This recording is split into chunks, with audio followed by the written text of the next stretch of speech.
Welcome, my friends, to the Quay Radio Hour, your home for free and critical thinking, and I'm your host, Mike Williams. Tonight, my very special guest is Patricia Steere. Patricia is the host of the popular YouTube channel Flat Earth and Other Hot Potatoes. The discussion with Patricia was wide-ranging as we talk about the Flat Earth movement, her thoughts on what it means, and how she handles the naysayers, deniers, and those who make it their business to engage in personal attacks. And to kick the show off, I asked Patricia if she could tell us about her journey in life. And here is what she had to say. Wow, do you want me to start at the very beginning? You can if you like. All right. Born in 1963 in Spokane, Washington. First child of my mother and father. She was a homemaker, and my dad was a radio station disc jockey working at a radio station there. And he had worked at other radio stations in other radio markets in other parts of the United States. And his father, my grandfather, owned a radio station before him, but he didn't work for his father. He went out on his own, and that's why he was in Washington State at the time. But his father was getting older, a little ill, and his father had a radio station in Kalamazoo, Michigan, and he was near his deathbed, or at least it wasn't looking so good. He was still fine, but, you could see he was ready to retire and take it easy. So my father and mother, after I was born about 1 year, we moved to Kalamazoo, Michigan, and I grew up there for a large percentage of my life and ended up actually, as time went on, post-high school, working at that radio station that my grandfather had owned and that my father eventually managed and ran and owned. So it was really neat that I actually got to be a part of that sort of 3-generation radio station thing. I probably would have been a co-owner with my sister and brother of that radio station. However, my dad sold the station in the 80s. He had made a mistake, miscalculation in the radio world, and didn't go FM. No. When an AM radio station was quite popular in the 60s, 70s and on. But, FM started coming up, and he didn't go FM with the station, so it wasn't doing too well. And anyway, he ended up selling it, and life went on. So I started a radio career that way, in the footsteps of my grandfather and my father, and actually even worked with my father on the air, which was really great. He and this other man, the general manager of the radio station, did a morning show, and they used pseudonyms, so it wouldn't be Steere Broadcasting Corporation and David Steere doing the show. He used the name Doc Holliday because he liked the Old West, and his friend, also coworker in management at the station, did the show, and they did this duo. And I started doing on-air DJing late night at this radio station, but got a little better and wanted to branch out and started doing news, morning news. And so I did the morning news with my father. And so twice an hour, at the bottom of the hour and the top of the hour, I would join them and then do the newscast. And then after the newscast, I'd have a little banter with the two morning guys. Anybody who's ever listened to radio, these days we're listening to YouTube podcasts and such, but people used to listen to radio a long time ago. And, it was that witty banter that's after the news, or the sidekick, and I was kind of the sidekick. And it was great, a great experience. My father is now dead, and I do treasure the memories that I had with my father in general, but actually being in his world, which became my world on the air. It was a fantastic thing. Now, what made you decide then to get into YouTube and doing your internet radio shows and your interviews now? Lots of things transpired between then, because that was in the 80s. I graduated high school in 81 and was at my dad's station right after that. I went through a bunch of different areas in radio, moving throughout from Michigan into California and beyond. Wound up in New Orleans doing radio there, and then wound up not doing radio there anymore because radio changed. Anybody who followed radio may have noticed that small companies with independently produced content and being able to control their own stuff got bought up by big conglomerates. And you as an air talent or radio personality didn't really have control of what your topics would be or what you would say. So I just had enough of it. I was done with it. You couldn't really be creative anymore. So I kind of got out of radio, ended up owning a clothing store in New Orleans, which was fun. But while owning this clothing store, because I owned it and I was the only employee, I guess you could say, there was dead times in New Orleans. It's a tourist town. And so there are times of the year when it's jam-packed and you'd make, money hand over fist. It's a women's boutique clothing store is what I owned. Then there were other times you'd go 3 hours in the store with not a soul coming in. And I had a computer there, no boss to tell me what to do. So I started looking at stuff on YouTube. And I looked at, vintage clothing stuff at first, and then, this and that. And then I don't know what caused me to start looking at the moon landing. It just came up somehow, and I wish I know how it happened, but moon landing stuff happened. I looked at that and realized that we never went to the moon. Yep. And learned about that and went through, looking at video after video after video. And that led me to a suggested video on YouTube, which was Flat Earth Clues by Mark Sargent. And I thought, oh, what's that? Click. And watched it, and it changed my life. And a lot of people, when they see something like Flat Earth, will ignore or dismiss. I don't remember it ever crossing my path and dismissing it. Maybe it did and I don't recall. But I do remember seeing it and thinking, that looks interesting, as opposed to seeing it and thinking, that looks ridiculous. So already I was intrigued. I'd already figured out 9/11, figured out a lot of other things. Then the moon thing, which I can't believe I ever really actively believed in the first place. Being the age I am, I grew up with that. Right, me too. Exactly. And so I never questioned it that much, but I do remember as a child watching on TV and thinking, when they would show the cartoon of a rocket, that it was a cartoon, not real. But I thought to myself, well, that's because they don't have a camera in space. Right, that's right. I just wrote it off as even with a child's mind. But only a child, now I look at it, only a child would really believe that now, it seems. I mean, you have to investigate. That doesn't mean people who still believe in it are children. But you really have to look at it, and once you look at it, you can't unsee it. You can't unsee the fact about that.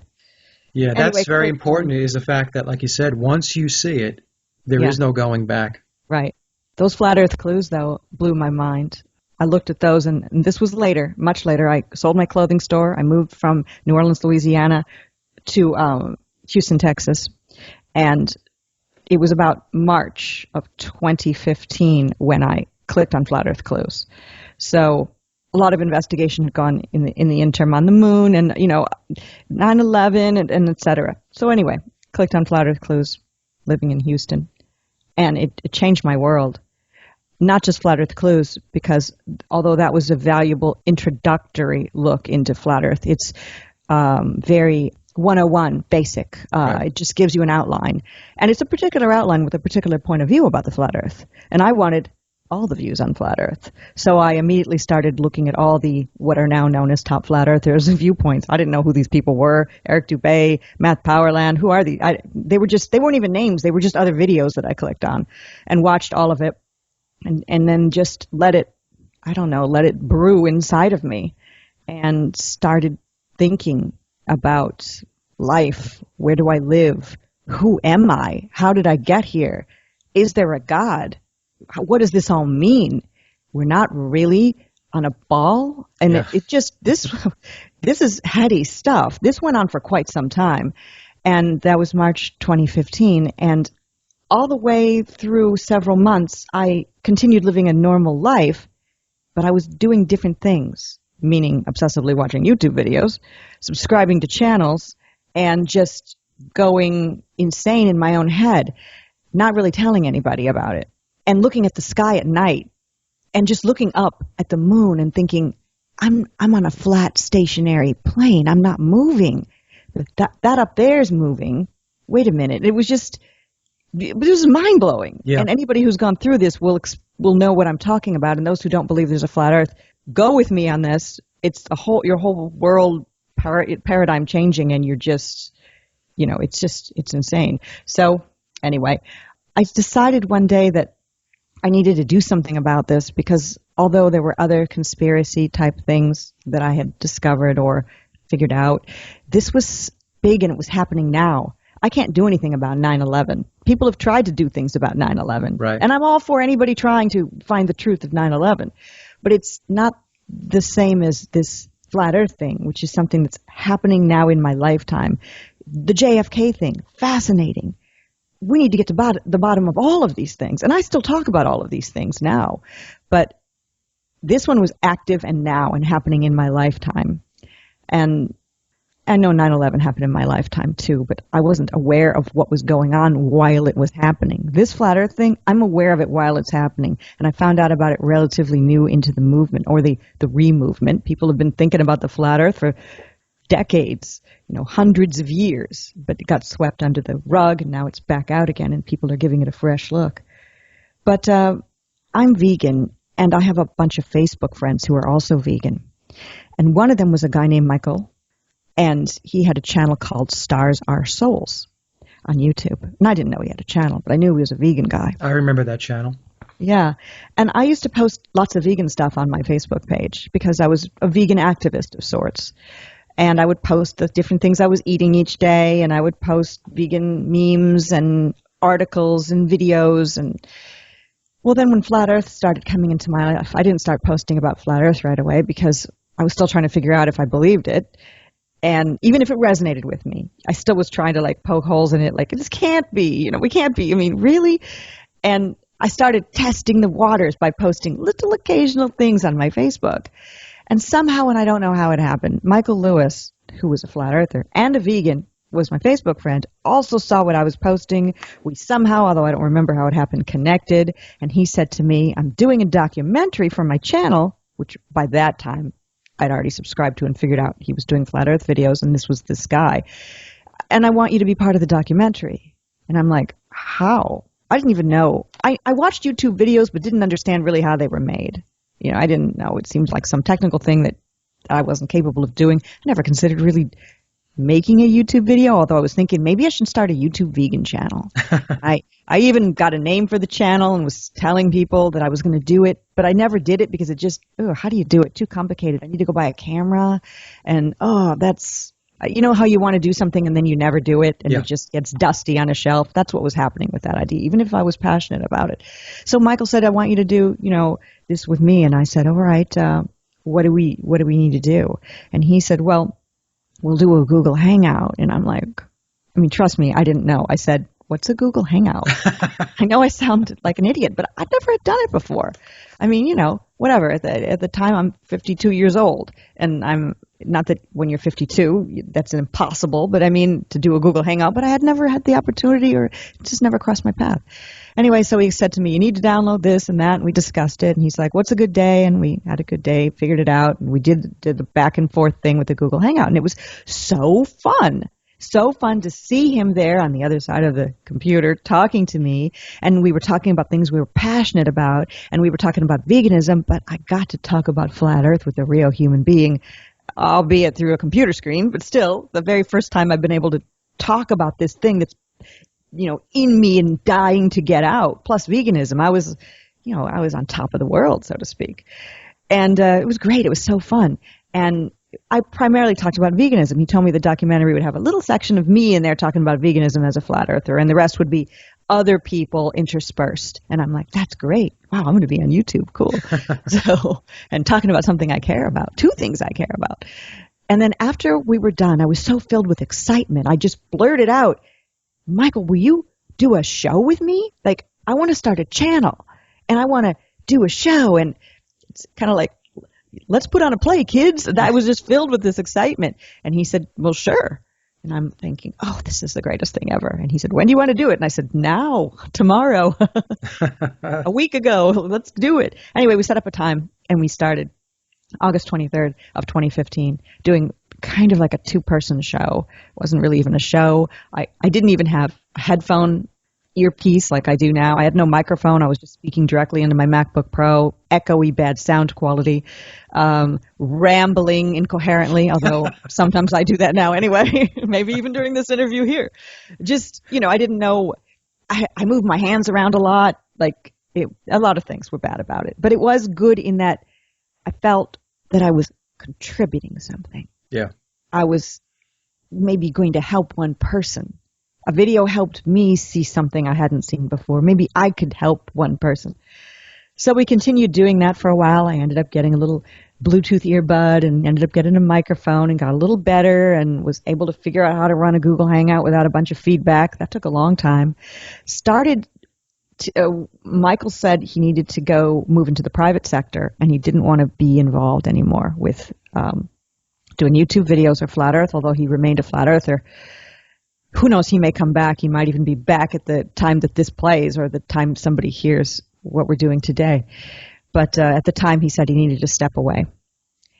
And he took many of his videos down from the Stars Our Souls channel, if not completely closed the channel, I don't know, including the documentary he put together with me in it with the vegan aspect. Yeah, everybody was wondering what happened to him. That's what happened. Nothing bad happened to him. He's totally fine, still living in Florida. He's still on Facebook, posts Flat Earth stuff, vegan stuff, and he's got a good job now, and he may come back, or like I said, he may already be back with Flat Earth videos, or he may stay away from it forever, but his belief about it is still there, and his conviction about veganism remains too, so he's still on Facebook. But he decided to bow out, and then I found myself, I could continue doing a show alone, but I'm not maybe strong enough or comfortable enough to do that yet. And at that same time, I got a response to something that I had sent out a while ago via a email message. And that was an email I sent to Mark Sargent. Mark Sargent always puts his phone number, and he has email address as well in all of his Flat Earth Clues videos. Right. And because his video was the first video I ever saw, I wanted to thank him for it. And so I wrote him an email, because he sort of changed my world, although many other people's videos influenced me later. That was the first one. So I wrote him this, I want to thank you, blah, blah, blah, et cetera, Patricia Steere, and sent that to him. And at the same time as well, on my very first video with Stars Our Souls, there was a comment from Mark Sargent that said, "Great job." And I thought, oh, wow, that's cool. Mark Sargent saw this video. That's crazy. And I thought, that's sad he never answered that email I sent. Oh, well, he's like a well-known guy. He's probably never going to answer any emails. And then I went on and did a couple shows with Stars Our Souls, like I said before. But anyway, I got this message back after I'd already done some shows. And it was Mark Sargent responding to my email saying, oh, hey, you can always call me. Let's talk. And I thought, oh, I guess he does know that I'm that person that wrote, that the person he commented on the video. So I called him, and he had no idea. I'm like, well, yeah, I did videos. And he's like, you do videos? And I said, yeah. And I told him the video, and he said, oh, I commented. And I said, yes. And we started talking, and we were like basically talking over each other with like happiness and excitement about Flat Earth and life and movies that we both liked. It was a really great conversation. And we kept in touch after that via email. And then one day he said to me, hey, there's not that many women in Flat Earth at that time anyway. There's a few. But would you be on my show? I do the show called Strange World, and I'm like, trust me, I listen to every Strange World. I would love to do your show. How do you do it? And it's on Skype. And I'm like, Skype? I don't know how to do Skype. What do you do? So I felt like it was Google Hangout Lesson 101 all over again. So anyway, we did that, did an interview show with him. And I don't know. It was fine, but that was it. And after that, I thought, well, I should interview Mark Sargent on my show because I don't have no more Michael Lewis. So I'll just get Mark Sargent, or I'll try. I asked him, and he said, sure, I'd love to. Because anybody who knows Mark Sargent is knowledgeable about the fact that he loves doing interviews. He will do whatever he can, anytime he can, to spread the word about Flat Earth. He does interviews on like college radio stations.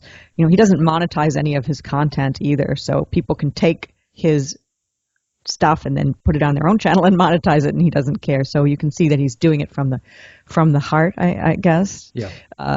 So anyway, so I did an interview with Mark on his thing, Strange World, and then he was on my show.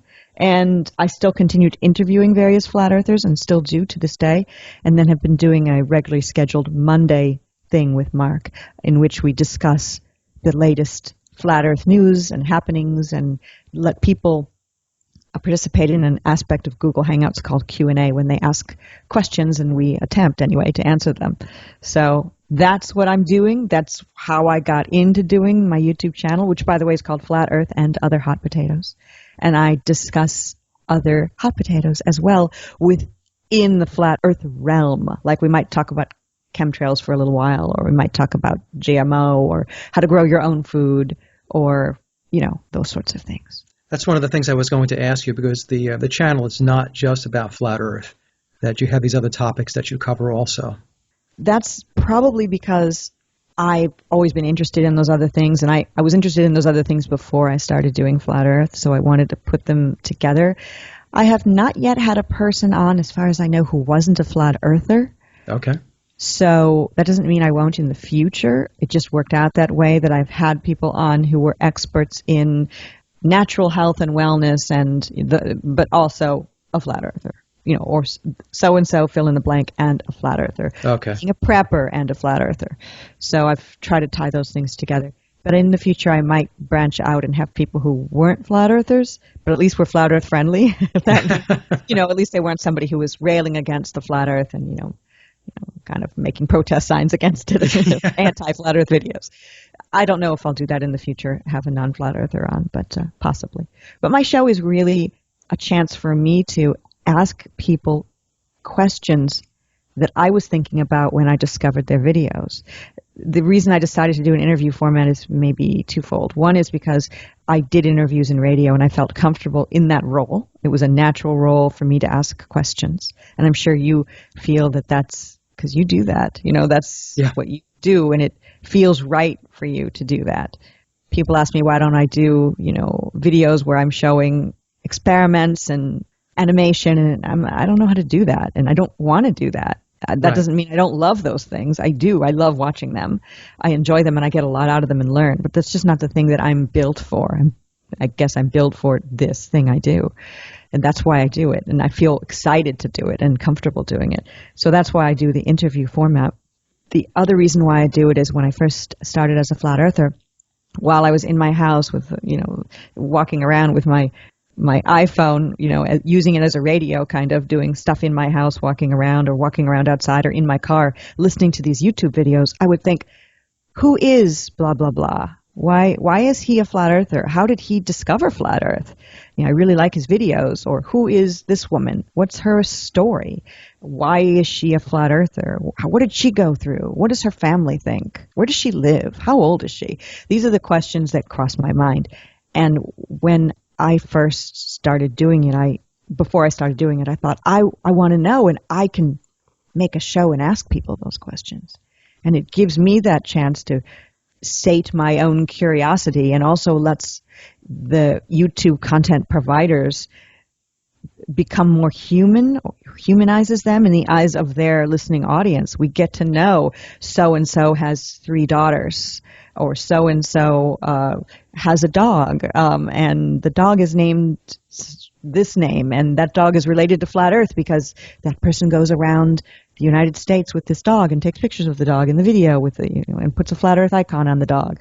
I know these things sound very unimportant and ridiculous, but in a way they're not.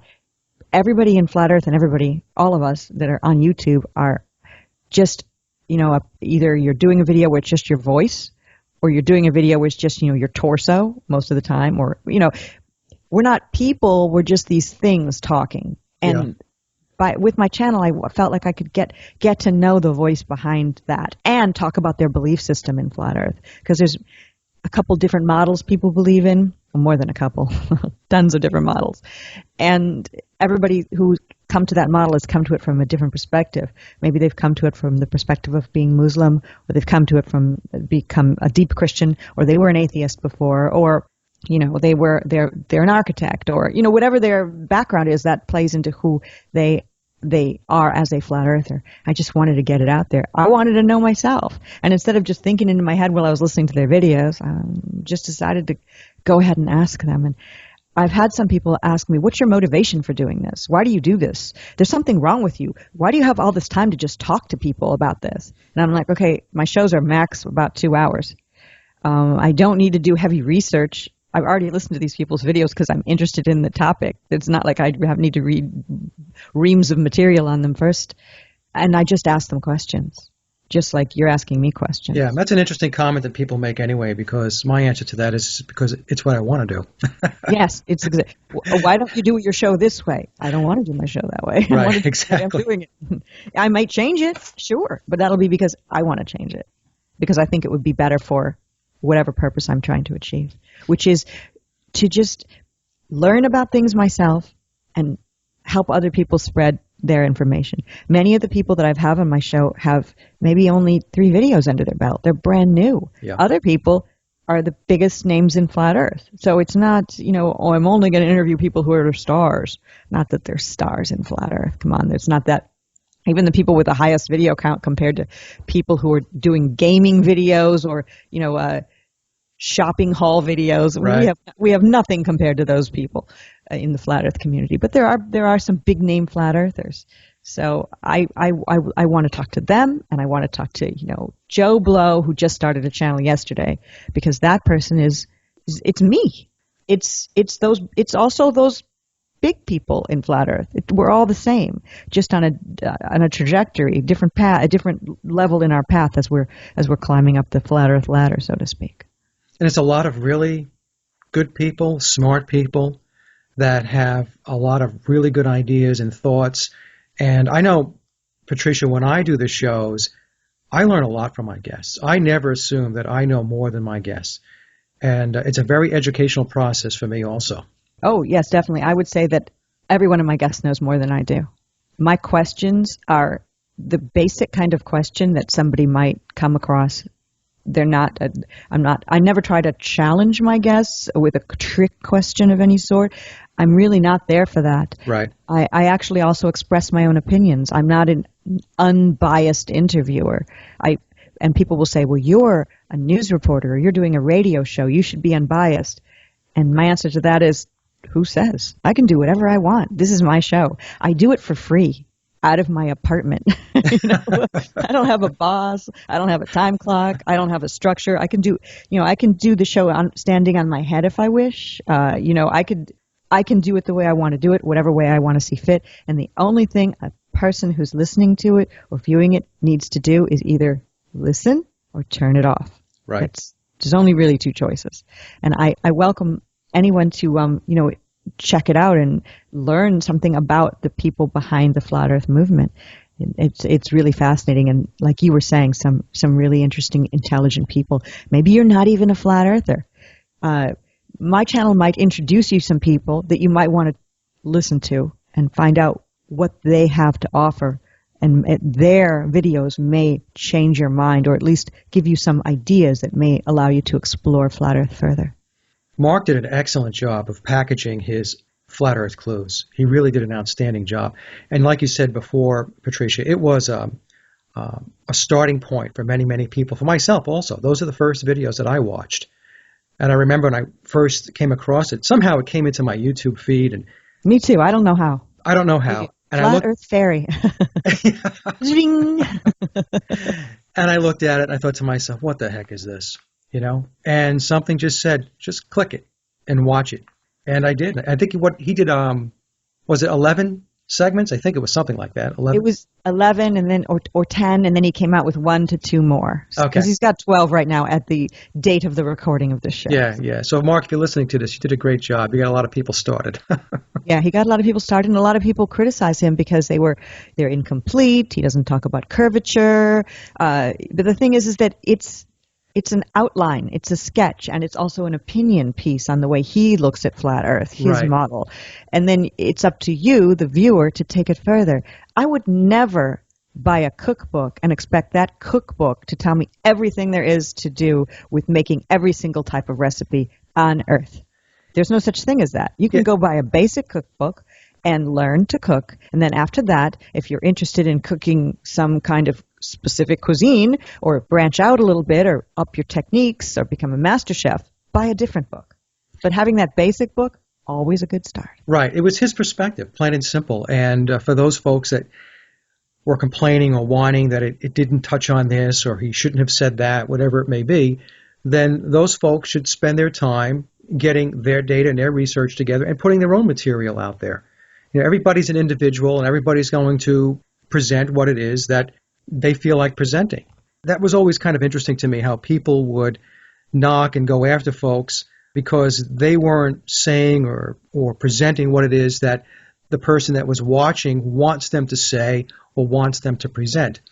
It's kind of an interesting dynamic that goes on there. They expect us to cover all bases and to basically speak for them. It's kind of an interesting type of psychosis that goes on. Yeah. You need to speak for me. So, and then because I get emails too that say, well, you should have said this, you should have said that, you should have asked that question, and I just delete. I'm like, you know what? If you're that interested in Do asking those your own questions, show. do your own show. Exactly, exactly right. And I do take constructive criticism.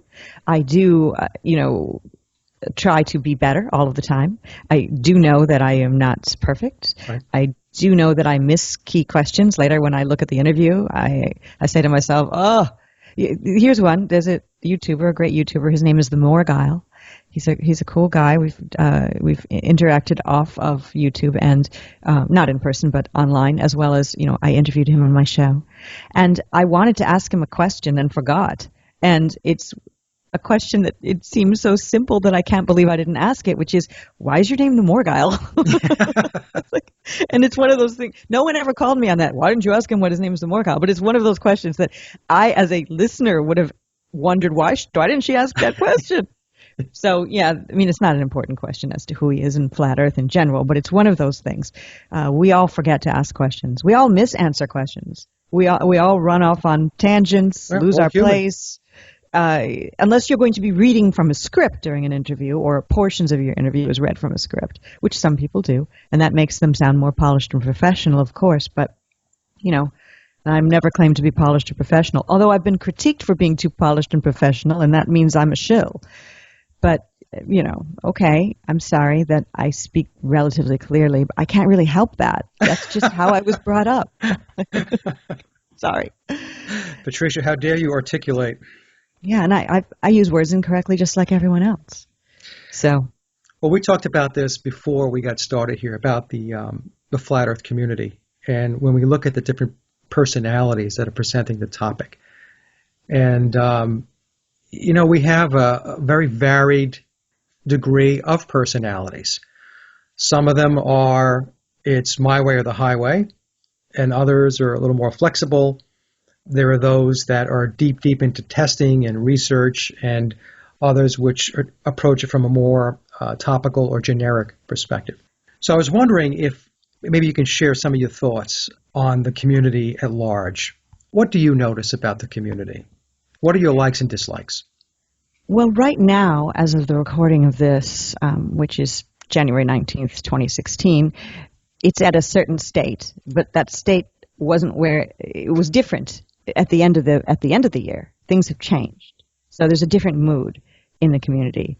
And I imagine that this will continue to be the case. Probably that's the same with any fringe topic or any topic like in the 9/11 community. There's this movement happening within the movement, and then that dissipates, and then something else comes up. So we go through that sort of thing. Like it's like jumping on paving stones. We jump to one, and then we rest a little bit, and we think the coast is clear, and we can jump to the other, and then there's some drama, and the stone is slippery, and some people fall off, and but then we manage to make that hurdle, and then we continue forward. So right now, where the community is, there's a divide in the fact that the map that many people used as a symbol for the flat Earth, the AE map, azimuthal equidistant map, AE is a lot easier to say for most of us, including me, that is being called into question as not being a real map. But I mean, if you really are aware of what's going on, it's never been considered to be a real map. It's a projection. It's more of a symbol. And many people were trying to use that map to be a working map and a working model.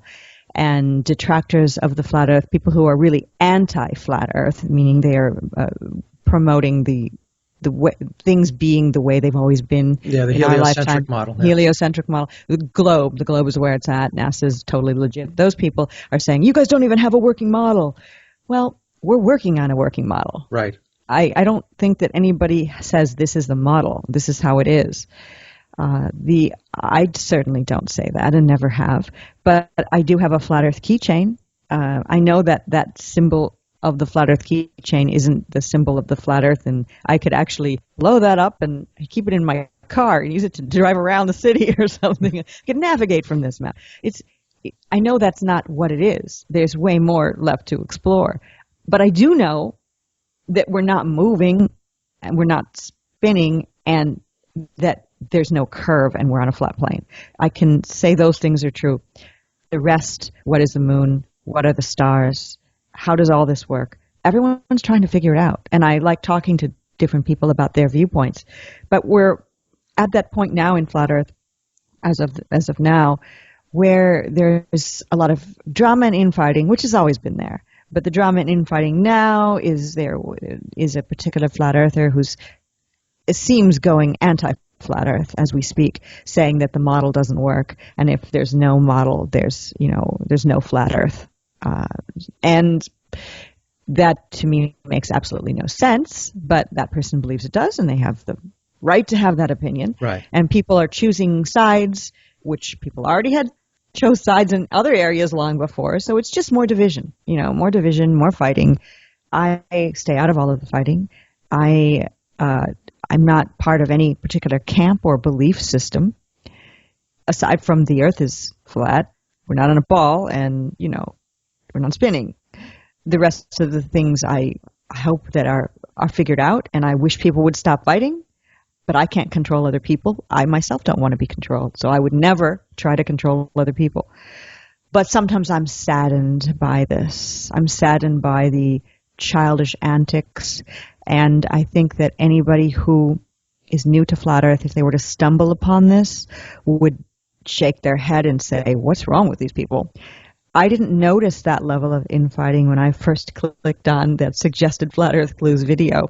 I didn't even know who these people were. They were just voices telling me things, and I enjoyed listening. Once I found out about the drama, it did depress me a bit. And there are days when it does get to me a little bit, but I realize that I have to be above it. And, even before Flat Earth, that's how I've always felt about all drama. Just fly above it all and, let everyone else sort it out. This is not for me to be the person sorting things out.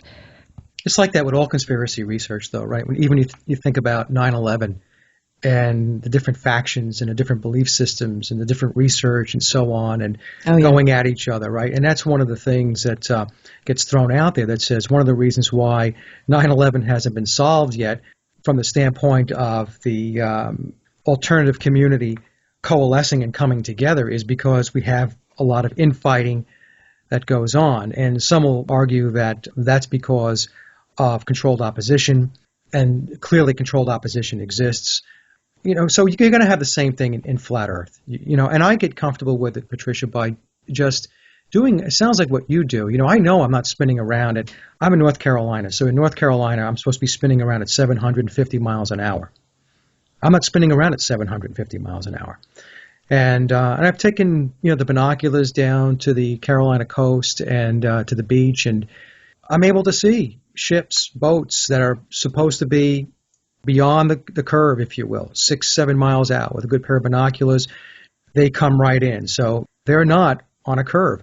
So I think there's a lot of common sense types of approaches that people can take which helps stay above the fray. At least that's how I approach it. It sounds like you're doing the same thing.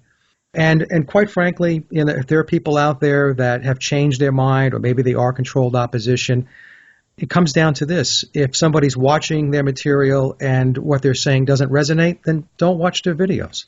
No matter how much fighting is going on, the old expression, the world keeps on turning, would be appropriate, but yet we can't use that one anymore.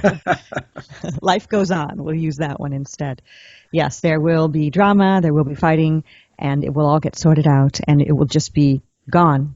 And then more will come up. There'll be a little period of peace, and then more will come up. Right. But yeah, there's a big focus on shills. Who's a shill? I mean, going back to your 9/11 thing, if you even mention Dr. Judy Wood, you're a shill. Right. It's, I would, like you're saying, all of the different conspiracies. Same thing. Wolfgang Halbig, if you mention him and Sandy Hook, you're a shill. No one's really allowed to just investigate something, right, look into something, and then find something that they've settled on as what resonates in their heart without being labeled a shill by somebody. So, and then you look outside of the conspiracy at the people who believe in the story as presented, and they think there's something wrong with you for believing any of it. Right. However it happened, it wasn't part of the original story that was presented by, whatever, CNN or the government, which is the same thing. But yeah.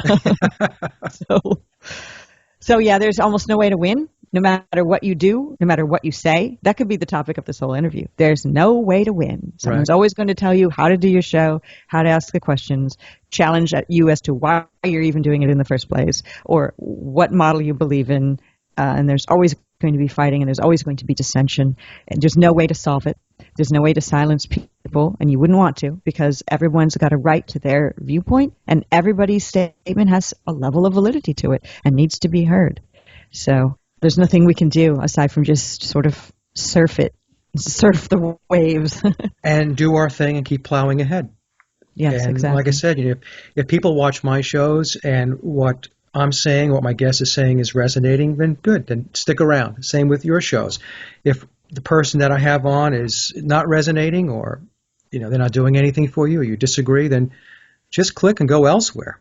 And we'll get more into this, because I did want to talk to you a little bit about some of the commenting on YouTube. The comment section. Yeah. Tread very carefully when entering a comment section anywhere. But let me Make sure your body is covered with Syrian passports so you don't get burned.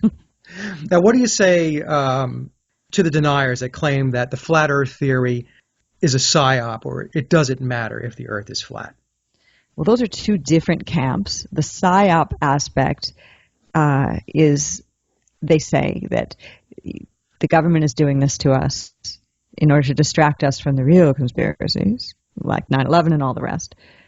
But in my opinion, on the flat Earth, all of these things are valid. And this may sound like a large statement, but if we all were able to see the Earth was flat, we'd all be able to see what the control mechanism and grid is, and these other issues like 9/11 wouldn't ever happen. Now, maybe I'm crazy for saying that.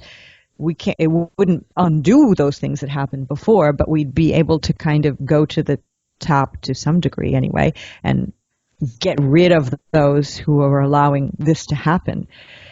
Of course, that's pie in the sky. That's probably never going to happen. Not everybody's ever going to agree that the Earth is flat. It's never going to be on Fox News. We're never going to have, our first flat president.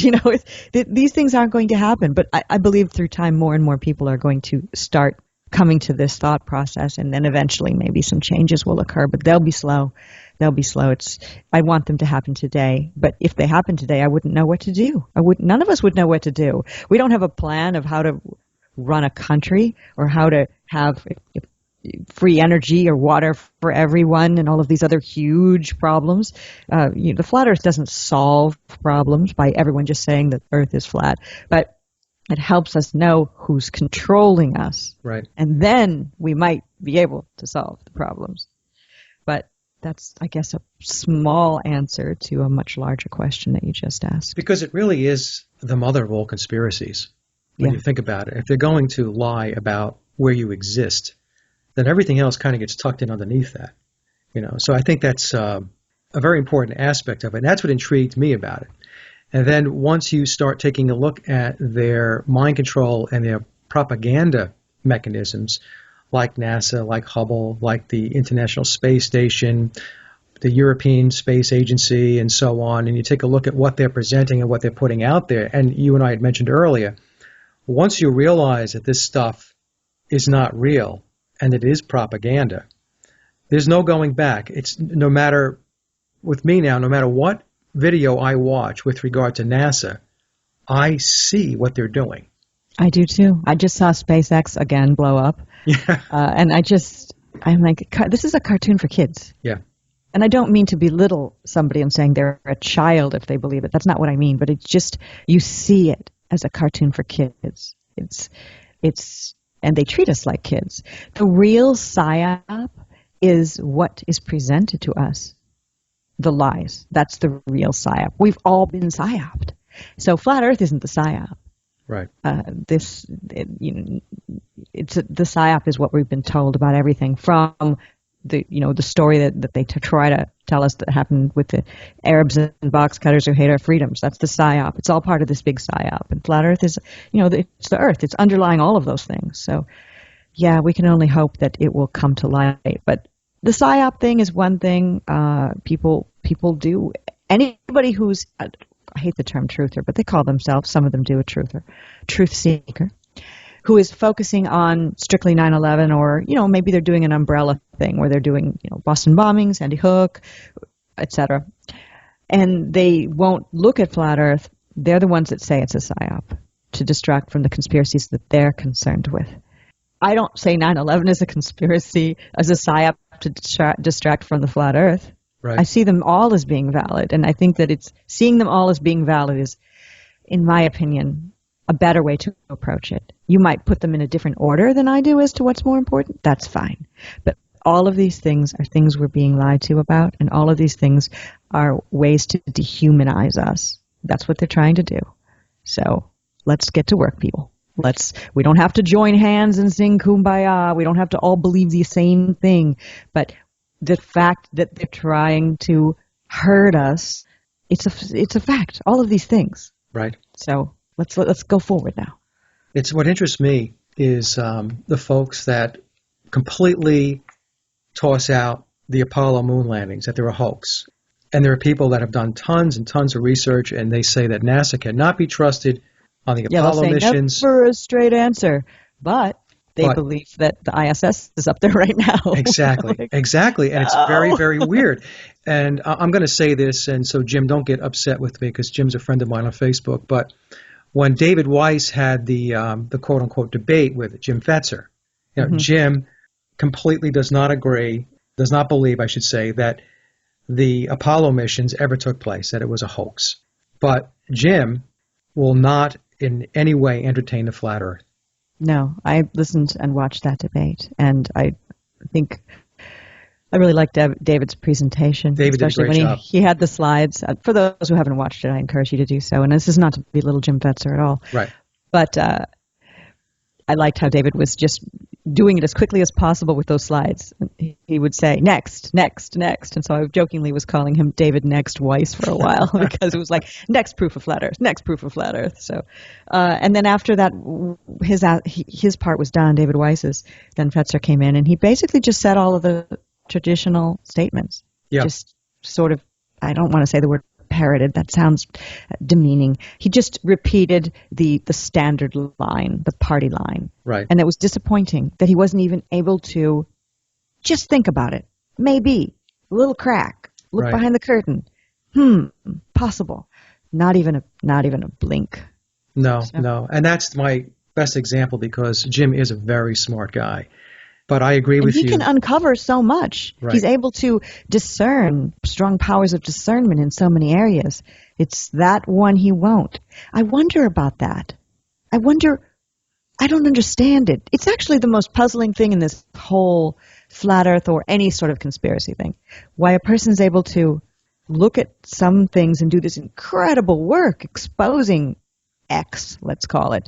But then when Y comes along, like it's a metal garage door slamming down. No, not even going to look at it. But wait a minute, you're the one who tells us to question all things and look at this, and you're the one. Why won't you look at this? I understand somebody saying, yeah, flat Earth, there's a lot there going on. It's not what I want to talk about. Right. And I'm not going to talk about it. Please feel free to talk about it. I encourage you. But yet, my show's going to be about X. But that's fair. You want to make your content on a certain level. If you're a content provider, or you're a blogger, or you're a book writer, that's fine. But just to say that is completely not valid, it calls that person into question in my heart. And not take any effort to really look at it. That's more troubling than anything else. Is that you're making a comment and a statement, but you haven't really looked at it. And you may have looked at it, you think you've looked at it based upon textbooks and what you've been indoctrinated with, based upon what science has put forth, the heliocentric model, but you didn't spend any time studying the geocentric model. And so it does become a little disappointing. Let me ask you, because I don't want to, you're being very generous with your time, and I don't want to, I know you're not feeling too well. Oh, I have a headache at this time. Yeah. Let me try to move it along. I hope I haven't, lost track of what I've said at any time. No, you're doing great. YouTube comments. Now, I personally do not allow comments on my interviews. I will on my guitar videos. I do these guitar videos also. but not on the interviews. I've thought of turning my comments off many a day. And I know Mark Sargent, when he first did his Flat Earth Clues, had his comments turned off because he just didn't want to have the fighting that he knew would happen, as I've asked him why he did that. And then there came a moment when he said, all right, enough people have seen the clues and all the work by all the other flat earthers, new and established. And I think people are ready to, at least on my channel, at least maybe be civil. And so he enabled his comments, but he doesn't read his comments. He doesn't respond to his comments. Okay. And some would say, well, then he's out of touch with what the people are thinking. Maybe so. But yet he doesn't have a headache like I do, caused by reading comments or, by just dealing with the drama that goes on in comments. Well, that's what I was going to ask you. So you do read them? I read them, and I actually respond, and I thank people, and I take that time to do that because I want people to understand that I'm a real person, not a robot. I'm here for genuine reasons because I'm compelled to by a force beyond my control to do something about this major issue. And I wanted to just have that interaction with people and get their ideas and thoughts. Now, lately I've been thinking, because my channel's grown a bit, that I'm going to no longer be able to do that because I've got over 50 plus interviews at this time, and even back, my comments are being made on videos I did months ago. So it's hard to keep up. Yeah. And so I'm thinking of not commenting anymore and letting them just run wild. Then, of course, I'll be accused of not caring, and there's no way to win. You disable your comments. You're like, I don't trust a person who disables their comments. You enable your comments and don't monitor them. They're out of touch with what people are saying. You monitor your comments. She spends way too much time in here monitoring her comments, so she really has absolutely nothing to do with her life, so she must be a government-controlled shill who's only focusing on flat Earth. There's no way to win, so I guess I'll do whatever I feel like doing. As my channel grows, I'm going to have to cease responding to comments, because I just don't have the time. What do you do with the nasty stuff? Because there's a lot of folks out there that they spend their time putting a lot of ugly stuff in the comment section. It's one of the reasons why I don't do it, Patricia, because first of all, I want the focus of the video to be on my guest and not underneath the sideshow, the circus that takes place once you have all of these knuckleheads come in and they have nothing nice to say whatsoever. And some of it is downright nasty. Oh, and vulgar. It's vulgar. Sexual insults. Yeah. I don't present myself in a sexual fashion, but guess what? What if I felt like doing that? That doesn't give somebody a right to demean me. If I have a guest on who happens to have big breasts, which I have had once, she didn't create those big breasts. That's her body. She could wear a potato sack and those big breasts would still be there. She got lots of comments about it, both positive and also negative, calling her a bimbo because of a body part. I get comments that my hair, which is naturally red, is a wig. On and on with that. That's not the topic of my show. Right. Wigs or boobs. So the topic of my show is whatever the guest is talking about. So those sorts of comments, I had two policies. When I first started, it was enable all. Well, first it was police the comments and get rid of all the ones that were nasty. Not the ones that said, I don't believe in flat Earth. I leave those, as people have a right to express that. Or the ones that were critical, saying, yeah, I liked your interview with so-and-so, but why didn't you ask them this question? I'd leave those too. But I'd take out the ones that were, incredibly insulting and vulgar to myself or my guest or to flat Earth in general. And then I thought to myself, wait a minute, policing comments, that's unfair. People need to be able to speak and say whatever they want. So I started doing enable all comments, which is a function on YouTube. You can just click this box and they are all enabled. And then, of course, I would look and see what was there. And it was a million what are called sock accounts, I think. These people who create, it's one person or maybe a team, I don't know, who create 50, 60, 70 different sock accounts. Yeah. Or sock puppet accounts. They're fake accounts. They're not real. They're one person acting under these various names. And they'll even have conversations and arguments with each other to make them seem valid in the comment section. And I would see all of that and say to myself, look, I'm going to have to ban some people. So then I went through this phase of time where I was, blocking people. My block list literally would be that red carpet that you see, in cartoons or on TV shows or royalty that just unrolls and rolls on forever. That would be the list of people I've blocked. But it doesn't matter. You can block and, it's like a reptile where the tail grows back. Right. They'll be back with another name in 50 seconds and say similar things. So you can't really block them. They'll be back. And probably the best thing to do is enable your comments. Don't police your comments. And just let them say any vulgar thing they want. Because in the end, everybody who's actually serious will realize those people are jerks and just move away from them, and they'll burn themselves out screaming to nobody with no answer.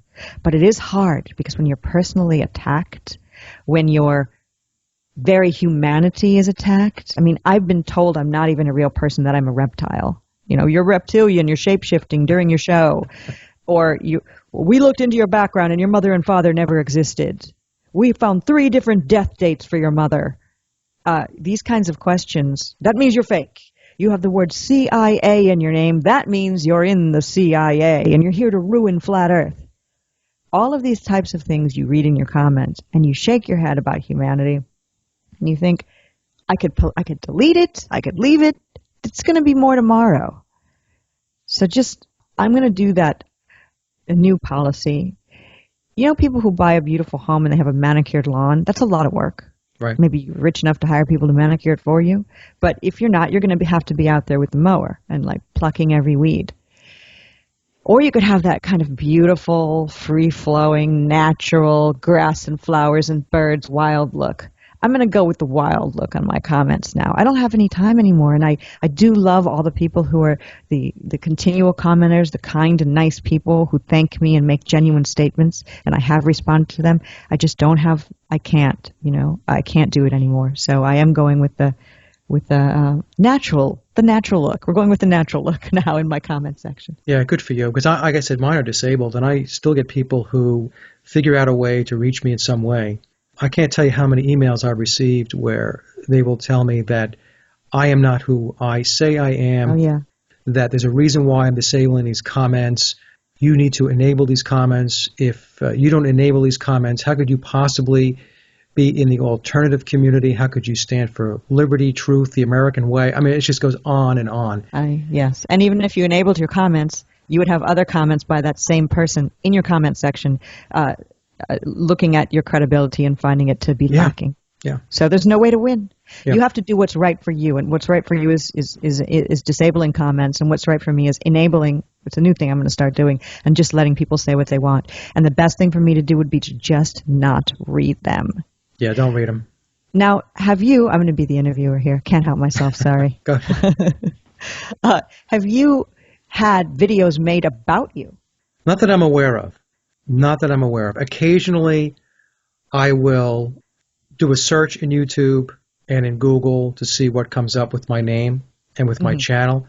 Mm-hmm. And I haven't found anything yet. Now, that doesn't mean that something's not out there or somebody's not working on something. But so to answer your question, I don't believe so. All right. Well, that's another thing that you find within YouTube is you'll get people saying nice things about you. You'll get people saying the horrible things, as we've both discussed here. But then you'll get people who actually have felt so angry, they've decided to take it to the streets and spend their valuable time here on Earth to make a video about you as a person. And those videos are never anything of value, I've found. If somebody has a problem with me, instead of making a video using my image and distorting it in a funhouse fashion and saying that I'm ugly, which has nothing to do with the flat Earth, by the way, and I know I'm not ugly. Instead of doing that, why don't you make a video about your belief system and use your time to show what you believe in, having nothing to do with me, but different than my belief system, which I obviously don't agree with. So that is a sad statement about humanity, that people feel that need. But that's how those magazines that you see in your grocery store, depending on what grocery store you shop in, that's why those exist, like the Inquirer and the Globe of all names. Yes, these magazines exist because people want to see dirt. They want to see Kim Kardashian has cellulite. It makes them feel better about themselves. And so the people who create those videos, making fun of other YouTube content providers, using their image or taking excerpts from their videos and putting it in there, make themselves feel better because there's something lacking inside them, and also make people who are, through prurient interest, wanting to feel better about their own life by seeing that YouTube content provider who's somewhat popular be torn down. That's why people buy the Inquirer. I never have seen a person put an Inquirer in their shopping cart at a grocery store, but that thing sells to somebody. Yeah, it's a level of dysfunction that is hard to get your head wrapped around, especially if you're a clear-thinking, critical-thinking person. It's a very, very odd type of behavior where in order to make yourself feel good, you have to go tear somebody else down. Instead of putting material out there and standing behind your opinions, your thoughts, or whatever your research happens to be, they'll go tear somebody down. I mean, if again, I'll say it, folks, if you're listening to this, hopefully you are, if you've got something to say and you don't agree with me or you don't agree with Patricia or whoever, then go put your own stuff out there. We're doing this, and by doing this, I mean, we're putting ourselves out there, yes, but putting ourselves out there doesn't mean that we have to be attacked. Plain and simple. I use my real name. Yeah, me too. My real face, obviously. And I film in my apartment. I've even have my 3 cats sometimes make an appearance on some of my more casual videos with Mark Sargent. I talk about real things. I talk about my family. I have a Facebook, which is 90% open, meaning it's not set to private or friends only. Maybe it's even 99% open. I've maxed out at 5,000 friends just from flat earth sort of things, as well as the veganism. It's a combo of those friends. And then friends I've had since childhood around there too, who are neither flat earthers or vegan, but they've just stuck with me through the ride. And I salute them because their world's completely different than those things. They probably think I'm crazy, but at least they're still there just based on the fact that I grew up with them or something. But my Facebook has tons of albums on it of things from back when I used to own a clothing store. I have a lot of fashion albums on Facebook that anybody might want to look through or not.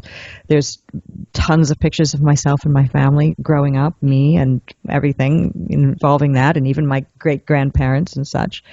All these things are open for anybody to go look at, meaning as long as you've got a Facebook account or can use somebody else's, you can go on Facebook and look through these albums. I actually even have my apartment, like room by room, because I'm into interior decor. And I made that long before I had YouTube channel. And I left it up there, and I figured people would think I was trying to show off. I mean, I don't live in a palace. I live in an apartment. So if anybody thinks that's trying to show off, well, sorry. No, there's no marble floors, so gold toilet seats or anything like that. But it's an apartment, but I made it cute. But those things are there. People have accused me of not being a real person, as I said earlier, being a CIA agent set here to destroy the flat earth, which I've failed at, actually, thus far, no matter how hard I try by interviewing flat earthers with all sorts of different flat earth beliefs. But, they say that, the room in which I record is a set. Stage, that I have professional lighting and a director and editor. I do a Google Hangout. Anybody can do a Google Hangout now that I know how to do a Google Hangout anyway. You turn it on, let it rip, and it feeds right to YouTube. All the mistakes are in there. I don't edit anything out. I had a couple of videos where actually the Google Hangout disconnected, and I didn't even know how to edit the 2 parts together as one, so I had a part 1 and part 2. So that no longer exists. I deleted it from my channel because the very end of the video, I had the camera still on where I'm trying to contact Michael Lewis on my cell phone. It's like ridiculous. And I don't even still know I could have edited it together, but I just didn't care. I'm like, that's such an old video. It's of no value. I'll delete it anyway. Yeah. But if people have problems with me or issues with me or don't believe I'm a real person, you could do one of 2 things. 3 things. You can message me, and I'll answer a concern if you've got one. My email is available through Facebook, available through YouTube. It's misssteere@yahoo.com or misssteere@gmail.com. 2 emails. You could email me a question. I'll answer it, generally speaking. I'm going to try not to go into my comment section, so don't ask me a question there because it's just too headache producing. I've got too many videos to be able to keep up with that anymore.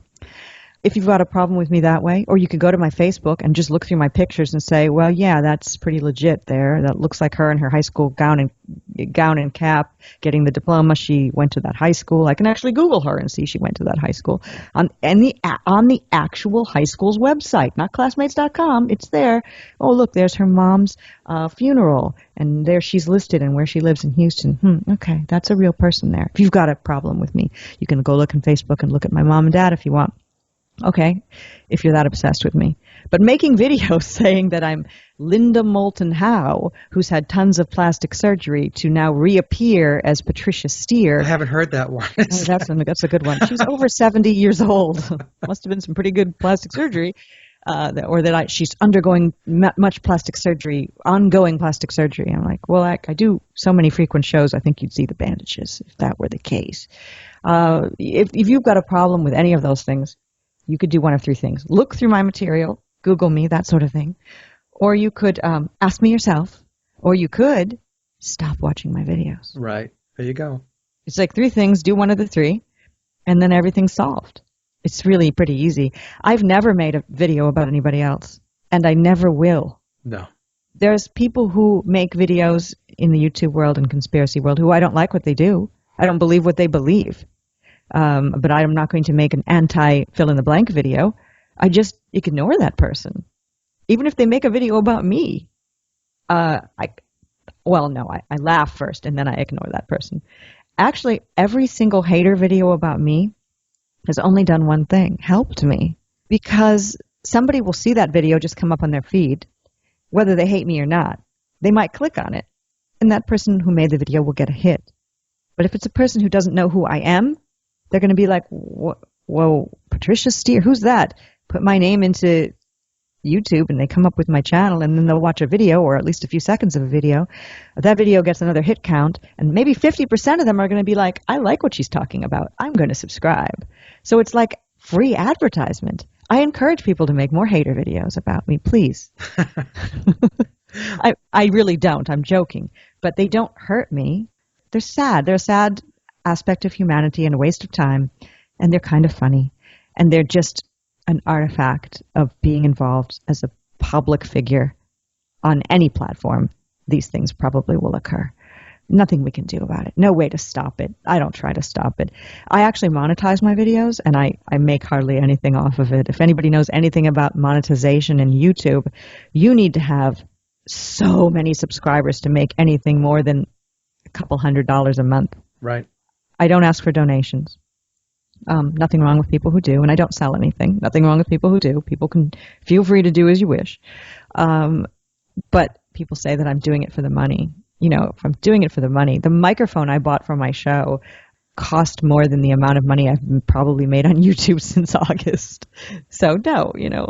And there's no issue with, in my mind, if somebody wants to make a couple of bucks, make some money doing their shows or having a YouTube channel. I mean, there's this really kind of a weird thought process that people have that says if you are, quote unquote, in the truth movement or the alternative research movement, that you should have nothing to do with monetization, you shouldn't make any money on your work, and so on. And in the meantime, though, the groups, the organizations, the people that are funneling the lies to us, well, they get paid a fortune to put propaganda out. They get paid a fortune to indoctrinate the masses. But if you're putting your work out and I'm putting my work out, and God forbid you should want to monetize, I mean, you get clobbered for that. And it's really a very strange way of looking at it. As long as what the person is doing is sincere and it's genuine and they can make money at it, then God bless them. Don't we wish we lived in a society that, well, of course, we probably would be better off living in a society where there was no actual money. But okay, we're talking some kind of ideal thing. In a realistic society, don't you wish we lived in a society where you could make money doing something that you loved? Right. Hey, I mean, who wouldn't want that? Why do you have to work as a guy in a drive-thru at Burger King? Instead, wouldn't it be great if you could make YouTube videos talking about something you're passionate about and make money out of it? That's fantastic. Somebody who's able to take themselves off the grid and support themselves with YouTube, which I'm far from doing at this point and may never ever get to that point. It's not even really a goal. Hey, hats off to them. Just like somebody who can write a book And through their book sales, if they're in the alternative movement, they support themselves through that. That's fantastic. You used your own mind to create work that you now pay your food bill and rent with. That's, wow. You're not stuck in a cubicle working for a company that's tearing society apart. Fantastic. Love it. Wish I could do it. Yeah.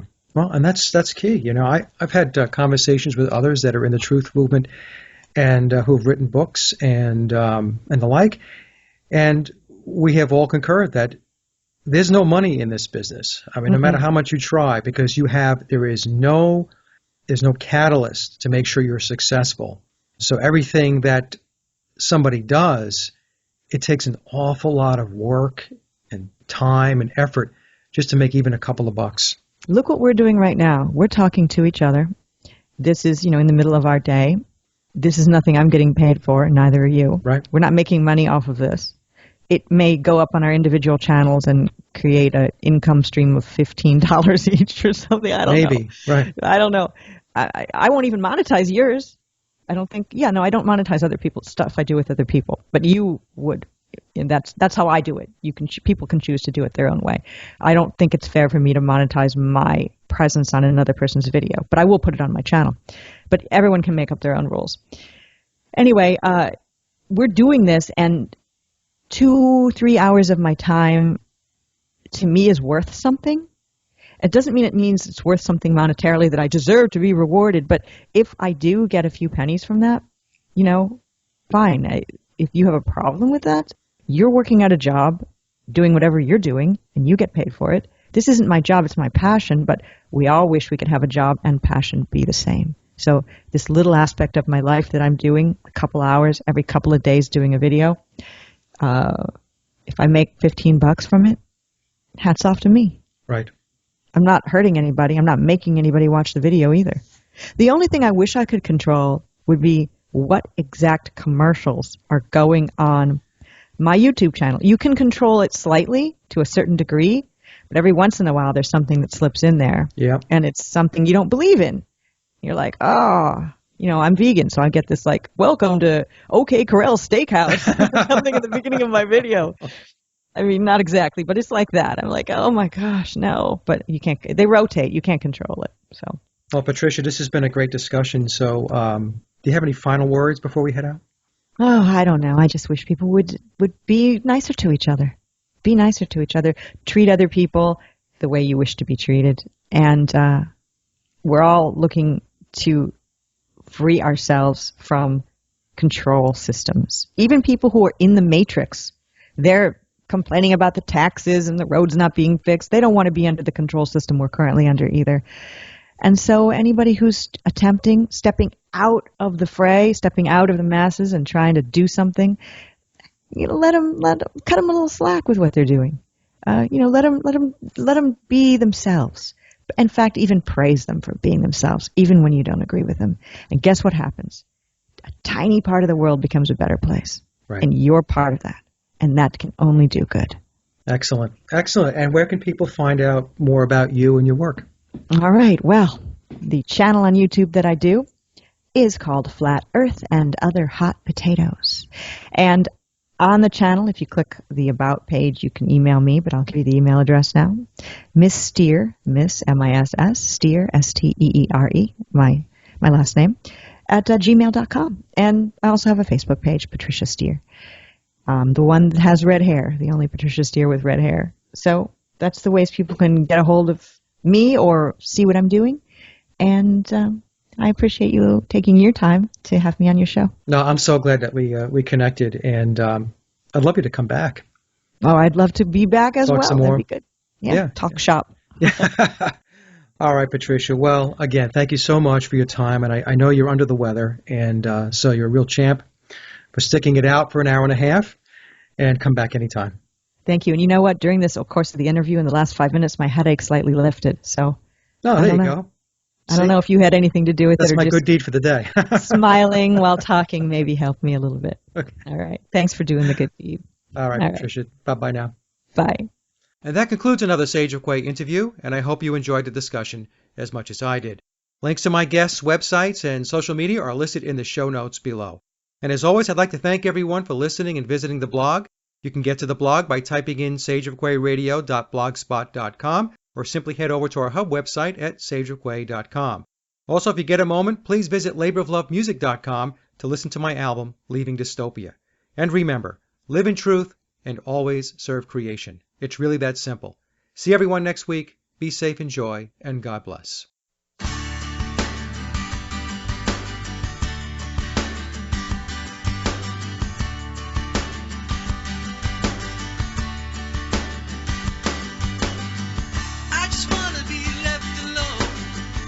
I don't need you after me. I know my way back home, so please go away, let me be.